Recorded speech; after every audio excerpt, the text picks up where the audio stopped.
In this lecture, I want to talk about the 4 things that you need for an AdWords campaign. The things that are necessary to create an AdWords campaign.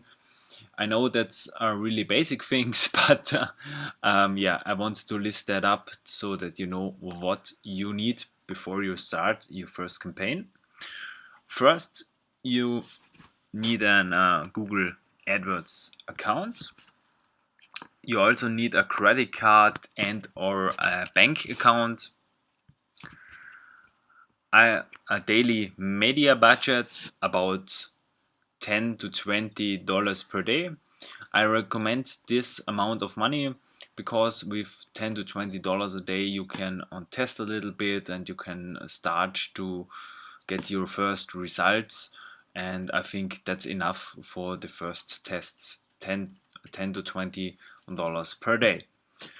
And you also need a website and or a landing page. Oh, I see there's a mistake in the presentation. Website, not webseite, that's German. Yeah, you need a website and or a landing page for your Google AdWords campaign.